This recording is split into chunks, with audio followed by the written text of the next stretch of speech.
তো hello guys, গতকাল চলে গেছিলাম বিনা নেমন্তন্নে একটা বাড়িতে খেতে।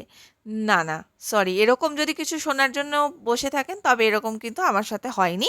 একটা বিয়েবাড়ির নেমন্তন্ন ছিল বলেই গেছিলাম আর জমিয়ে ভুরিভোজ করে এসেছি।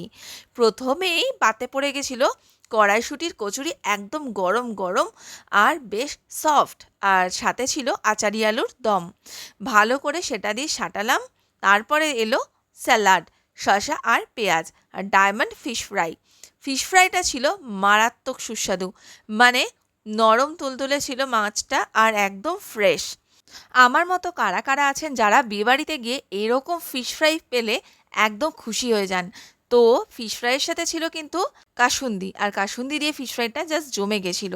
তারপরেই পড়েছিল পাতে দই কাতলা। দই কাতলাটা যেরকম টেস্টি ছিল সেরকমই একদম ফ্রেশ ছিল মাছটা, তবে আমি মাছ অত ভালোবাসি না। আমার জন্য ছিল নেক্সট আইটেম, মানে একদম শো স্টপার, সেটা হচ্ছে মাটন কষা। আর সাথে ছিল বাসমতি চালের ভাত।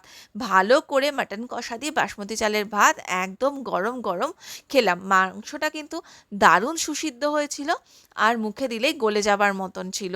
খুবই ভালো ছিল এক কথায়।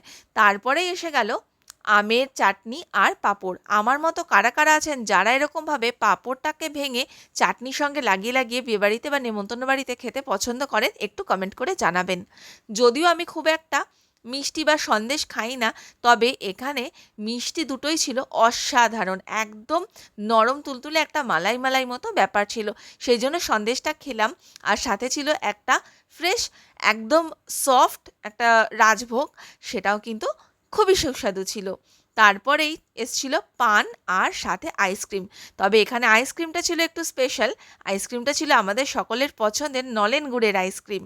তো এটা খেয়ে মন একেবারে খুশ হয়ে গেল। সাথে আমাদের ভুরিভোজও কমপ্লিট, আর তাড়াতাড়ি খাওয়া দাওয়া কমপ্লিট করে বাড়ি ফিরে এলাম। টাটা।